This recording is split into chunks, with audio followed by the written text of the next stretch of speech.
One of the great things about entrepreneurship is that we tend to excel when we follow our own rules. When we look back at the most successful entrepreneurs, every piece of themselves that they brought to the table helped them to build something that only they could have made. Sami Haiman-Marrero is the CEO of Urbander, an award-winning communications agency that specializes in building relationships with diverse stakeholders. Her Latina heritage and bilingual background form the bedrock of her identity. She also describes herself as an armadillo. She's got thick skin, she's scrappy, and she has a keen sense of smell. Which really has helped me because I can smell bullshit a mile away. Nice.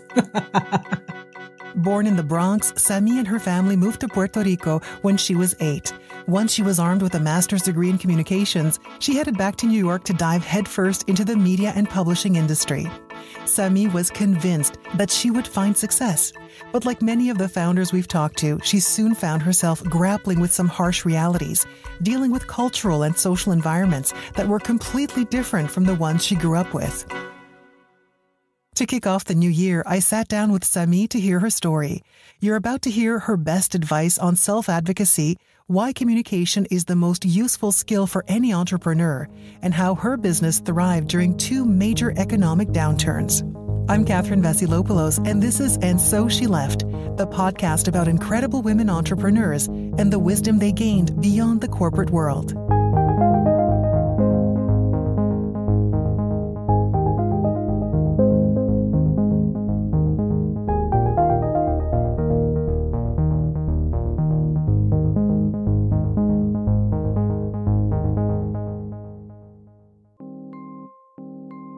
Sami Haiman-Marrero spent almost her entire life in Puerto Rico, but you can tell right away that she has roots in the Bronx. She's direct, vocal, funny, and doesn't pull any punches. So naturally, when she first landed in New York to start her life working in media and publishing, I honestly thought I was hot shit, right?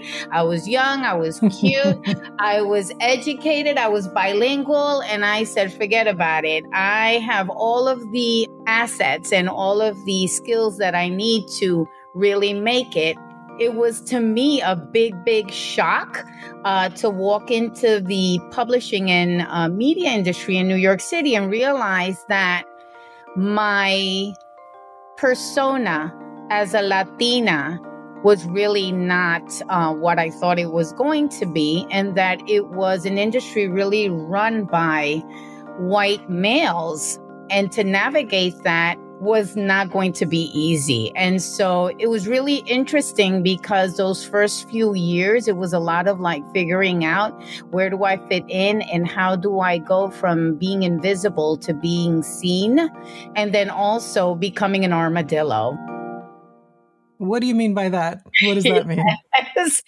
So I always say that, as small as I was oftentimes feeling, my experience in the corporate segment afforded me the opportunity to observe the behaviors of my male counterparts, and also, unbeknownst to me, find a mentor in a white Jewish female that took me under her wing. And she was amazing because she taught me the language of numbers and of the corporate segment, which is really about revenues, right? And about the bottom line. And she would always tell me, Sami, you need to make sure that you attach your performance to either savings or revenue, right? Either you save them money or you make them money, and that's how you're basically establishing your worth here. And I'm like, okay, lady, I got you, right?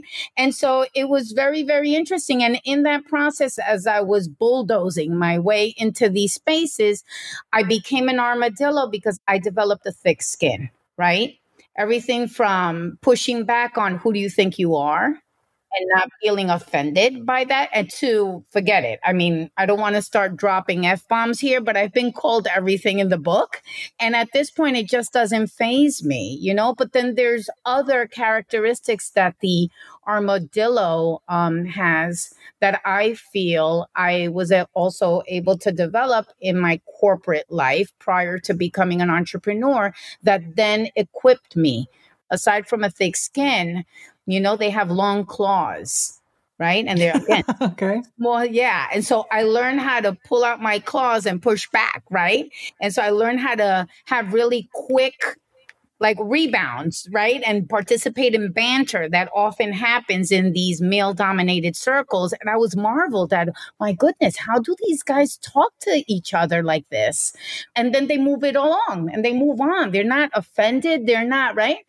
And so I learned those were the claws of my armadillo persona, right? What kind of situations did you walk into where, people weren't expecting you, or what did you hear in terms of that first experience? Tell me more about that. I'll give you an example. So I started this job, right? And it was a publishing job at a big, big company. I was one of the few women on the sales and advertising team. One day, within the first week that I was there, the two big bosses were on opposite sides of the floor, their offices, right? They were on opposite sides of the floor with these glass doors and, so they could see the team. Yes. So anyway, and so all of a sudden, everything's quiet. We're all working in our cubicles, and they both come out of their respective offices and start yelling at each other. Like, no, F you and F you. And I'm like, oh my God, what the hell is going on here? And then they go back into their offices. So I remember this woman that was sitting behind me, Doreen, she starts laughing and she says, honey, I'm going to tell you right now, you better smarten up and not let them walk all over you, because then it's over. Meaning you better develop a thick skin. So later that week, I was part of the executive team and the only woman at the time. And so I was called in for their weekly meeting. And I had already planned this entire trip with my immediate boss, right? And when we're in the meeting, I noticed that everybody was reporting on what they were doing. And so when it was my turn, I'm like, okay, cool. Let me show off, right? That I've already gotten some stuff lined up.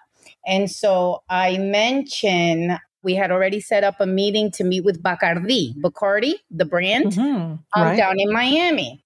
And so as I'm explaining this, I say Bacardi because it's a Spanish brand, right? And the guy next to me, I won't say his last name, his name was Kenny. He goes and says, what did she just say? Oh, come on. Can we speak English here? And he started dropping bombs, right? Like, what the F is going on here, right? What is she saying? And so then immediately I turned to him and I said, oh, I'm sorry, Kenny, right? And he says, yes. And I said, I'm sorry. I didn't realize that you were linguistically challenged. Let me help you out here. Bacardi. But you see, in Spanish, it's Bacardi. And then I turned over to my boss and I looked at it and everyone was like, whoa, and then that was it, right? So I gained their respect and I was able to push back and set some healthy boundaries of engagement so that way they wouldn't mess around with me. And then the third characteristic that really distinguishes or is very prominent with the armadillo is that it has a very keen sense of smell, which really has helped me because I can smell bullshit a mile away. Nice.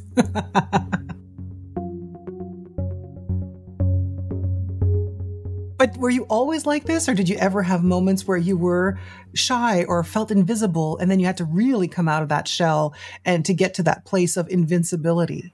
Well, you know what? It's interesting because growing up in Puerto Rico and then with my parents, they dragged me to marches in Puerto Rico for either political causes or environmental causes or social justice causes, right?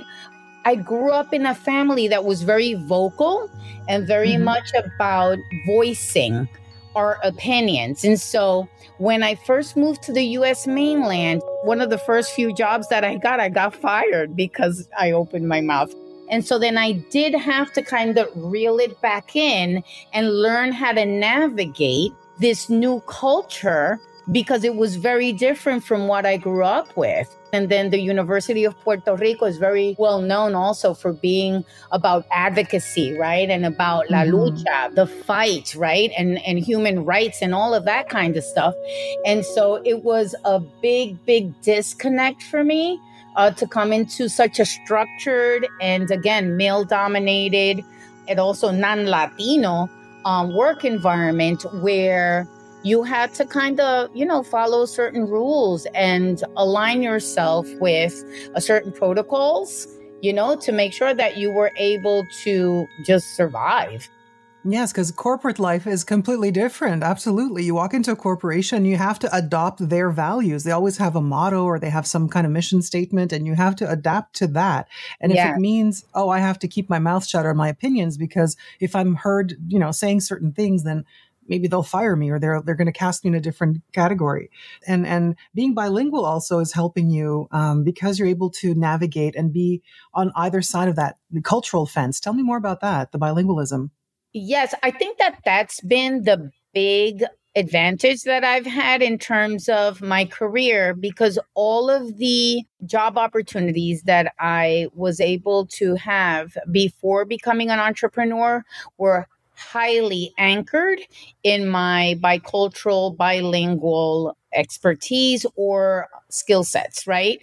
And so it's been kind of like my no radar, like a compass, like my your compass. North Star?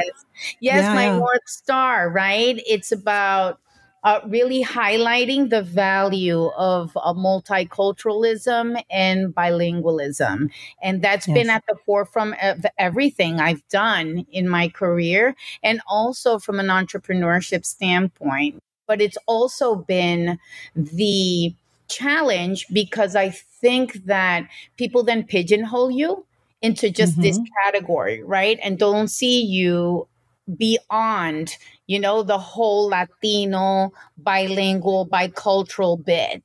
And so one of the big things that I've pushed throughout my career is how, most Latinos that are bilingual and bicultural have a foot in both cultures, and that they can easily navigate. You're not just an armadillo, you're also a chameleon, I think. Exactly. Exactly. That's true. You're right. And so, so it's been a really interesting thing to see and to experience, coming again from an island where everyone, is part of the culture, and then also meeting so many other cultures over here and being able to find your tribe, not only within your own community. Yes, because you're in the Bronx, and in New York especially, there's just every culture must be in there at some point. You're meeting so many people, especially in communications and media. And so what was that experience like for you to be in that very multicultural environment? It was very interesting, but again, very challenging, because we were like a niche offering, right? And so I recall traveling across the nation to meet with a lot of Latino agencies, mainstream agencies, and also just client direct. And the pushback that I received, sometimes very offensive too, right? Was like, wow, I can't believe people are just so into their lanes, right? That they can't see above and beyond what's right in front of them. And what a missed opportunity. Not to consider that there are other cultures and other perspectives to factor in. And it's really going to hinder, right, the growth of your company. I would smile and say, wow, if you don't get on this bus soon, I won't see you in another 10 years, right? I think there's a thing where there's like navel gazing. That's what I call it, where people are just looking at themselves and they're just looking at what's happening to them, and they're not actually looking up and seeing, well, there's diversity around us, and let's try to maximize what we can learn from everybody else's experience. The richness that comes from those experiences can then help you grow into something else. Those are all very important storytelling moments. And I'd love to hear more about, for you, like, where has that taken you today? Because you have this incredible strength when I hear you speaking. It's coming out of all of your pores. There's an incredible power there. And I want to hear more about that. How did you develop all this? I grew up in a household that was very, a lot of animosity. Let's just call it that, right? My dad had a very big personality, and my mom one to match. And so highly intelligent people, but oh my goodness, it was a lot, right? So I think that growing up in a household where you were faced with a lot of open discussions and arguments and just a lot of friction, you learn how to work around that and be okay with being uncomfortable, right? And being yes, okay. And hearing somebody else's opinion that's different than yours, right? Oh my goodness, yes, right? And then see how you just squash it. So I feel that in a way conditioned me to then see this environment, say, okay, what is familiar? The whole male dominated thing. I grew up in Puerto Rico. It's a very machista society, right? So then I'm like, oh, okay. So that's similar, right? It's not quite the same, but it's a little bit familiar to me. And so then I know how to deal with this, right? And so how did I deal with trying to compete toe to toe with my male counterparts, or with walking into a room, with the name Sami Haiman, not coming dispelling this idea that they're going to meet with a Jewish man, right? Sami Haiman, and so then I intentionally learned how to minimize my femininity, I would wear my hair pulled back. I tried to use demure jewelry, always wore pantsuits, dark colors, high heels so I could make myself taller, right? Because I'm, 5'3" on a good day. So it was very strategic in many ways. I learned also I never dated anyone in the industry. Some of my friends did that. I'm like, no, nena, no, don't do that, right? And so then, I just took note and or just observed and say, oh, hell no, I'll never do that. Just having this conversation makes me just reminisce on all the good things, on all the not so good things, but most importantly on all the relationships, right, that I developed throughout those years and that have stuck. And what did you learn from those relationships? What were they about for you? It's really about building trust and the sense of solidarity. Solidarity was a really big thing when I was in publishing, and really finding those people that mean what they say and say what they mean. Today, I still maintain relationships with people that I met in my publishing years, and they're dear, dear friends. And we intentionally look for projects to work on together because we have so much fun. Yes. And we can just be ourselves, and so that is, I think, the big reward, at the end of the journey, and what I still have to look forward to, right? Establishing new relationships, and just I think that's the big takeaway, is that whoever's part of your tribe is going to be with you, and those are the people that you're going to lean on, right? Lean in on yes. When you celebrate and when you're in a pickle. I'm so thankful for my friends because, when the moment came for me to decide what do I do next, it was my friends that carried me through and made me believe that this was possible. You haven't told us a lot about your business. Can you take a brief moment to just describe it? Of course. So I like to say that Urbander is a communications firm that helps transform the way we do business by advancing humanity. And we do that by harnessing the power of storytelling to help companies or government agencies or nonprofits better engage with diverse audiences. And so we do that through multilingual, multimedia formats, everything from online to outdoor to broadcast to audio. I mean, it's just a lot of fun, right? Targeting the 4 primary audiences that we believe any organization has. And that's internally with your employees, right? They're the ones that drive your mission and are ambassadors of your brand. And then externally, your end consumer, the vendor community, which is very important because we don't work in silos, right? And then last but not least, people that are in distressed communities that we want to make sure that we elevate so that way they can become our workforce, our vendors, and our consumers. I would love to hear about what happened the moment you decided to leave the corporate world and then move on to entrepreneurship. I had already been working for a little over a decade in publishing and media and communications, right?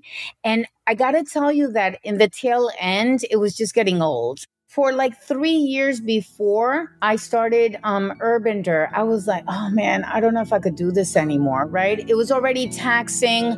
I had reached a plateau in my career. You know, it was just repetitive. And I'm like, where do I go from here? But what happened was the recession came. The recession of 2008 happened. And I was doing great, right? But my boss flew in from New York. At that point, I was working from Orlando for a New York-based publishing company. And I had negotiated that as part of my contract with them. And so this remote thing, I've been doing it for 20 years, right? And so in 2004, I moved to Orlando working for this company. After 4 years, my boss comes down to see me to tell me that I had to move back to New York because this recession was making them have to let go of at least 5 people. And they were looking at me because I was out of state. He started crying and I'm like, why are you crying? He's like, because you're doing great and I'm going to have to let you go. And I'm like, that's fine. Don't worry about it. You know, I'll figure this out. And that's when, after 2 weeks of looking for work in Orlando and realizing that nothing was biting, I decided that's it. This is my moment. You know, I have to start my own business because it's do or die. I had to put food on the table. My husband had lost his job too, like millions of people, right? Yes, it was difficult. It was so bad. Our house was like, we hadn't paid our mortgage in 3 months. It was not good. And so my dad's like, you're going to start a business? Estás loca. Have you lost your mind?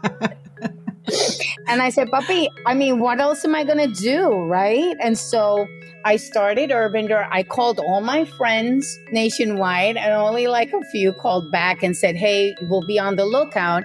And then what happened was when I was at my wit's end because nothing wasn't breaking any business, my girlfriend Lara calls me and she's like, oh my God, I'm going to Africa on safari for 2 weeks and my marketing manager just quit and I have no one to cover for me, right? And I was thinking of you. Are you still in business? I'm like, oh, hell yeah.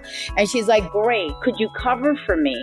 I'll pay you, you know, but I need to know now because I'm leaving in 2 days.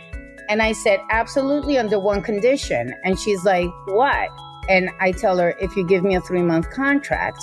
And she's like, you bitch. I'll call you in 10 minutes. And I'm like, okay, good.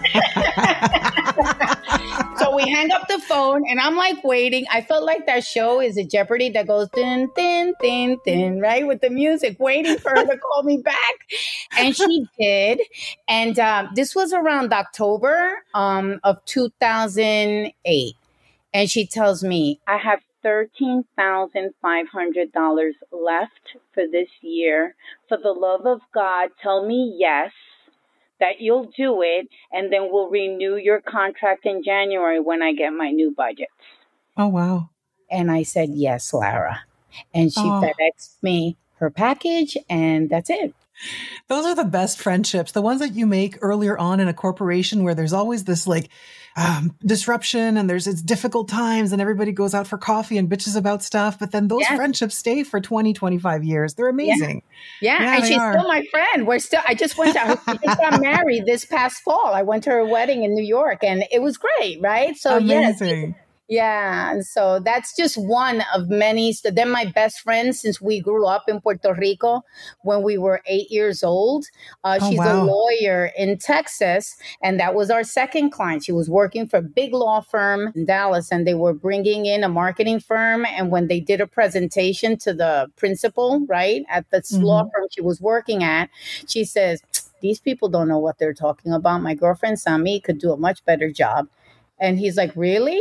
The principal? And she's like, yeah, let's fly her in. And I landed that account too. So that was my second client, my best friend since we were 8 years old. Could you imagine? Oh my God. It was just so awesome to just get the respect and the recognition and being able to help them too as they were transitioning, right? I think this experience served us well when the pandemic hit. We've been working remotely for 15 years, so we already knew what that felt like, right? Right. The second thing is that we weren't afraid of the economic downturn because we had launched our business during hard economic times, right? So you knew what that looked like. We weren't afraid of it, right? So I was like, that's not the cuco, that's not the boogeyman for us, right? That's not the monster under the bed, right? For us, the monster was this COVID thing that we had no idea how to deal with that, right? Very scary, yes. And so we were able to really collaborate, back to the topic of partnerships and relationships and collaboration. So everybody that was within our circle that were also business owners, we were all busy during that time. And we actually did very well. There was opportunity. I mean, not in every industry, but some industries really thrived. And if you were lucky enough to be in one of those, then people saw an uptick in their income, not the opposite. Yes, not only that, the whole pivoting thing, right? Pivoting. Learning how to be nimble enough, like structured enough to get things done, right? And be strategic about it, but nimble enough to be able to adjust to what's going on, all those contextual factors that you have no control over, right? And so I think that's what helped us and benefited us too, right? We had that clear advantage of knowing how to work in a remote environment. That's how we landed some of the bigger accounts that we have now, because we got calls saying, hey, you've been doing this. How can we do engagement? Normally they would do outdoor activations, right? How do we do engagement using technology? And we're like, oh, this is how you do it, right? And so then we were quickly able to help clients that were not on our roster, but that knew us from our community work and our cause-based work, to help them navigate and pivot and be more nimble. Now those relationships have been strengthened because we got through it together. And so these clients are now family. What kind of advice would you give people who are maybe on the fence about starting their own business, or people who have started but are in the beginning phases? I would say that there are many resources available, and that the first thing that you should do is just Google it, right? Outline for a business plan. That way you can really articulate your value proposition, your strengths, your weaknesses, the opportunities, threats. You really define your audience. The second thing I would say is the best money you can spend. Your first expenditure should be a good accountant or CPA. Yes. So first, figure out what the hell you're doing, right? And structure it, right? So that way you're not shooting and you can articulate. I couldn't say what we did at the beginning because I was just like trying to survive. And a lot of entrepreneurs are just on survival mode. So we have to stop doing that. Number two, the CPA. And I would say the third thing is incorporate giving back to the community from the get-go. And I got to tell you, that has been really my lifeline, right? Because when I first started, I realized that it was so difficult to find work during a crisis, right? An economic crisis. Right. And I had the advantages that other people that migrated from other countries into the US don't have. That meshing and gelling and weaving yourself, right, as a business owner into your community, to me, is where magic happens.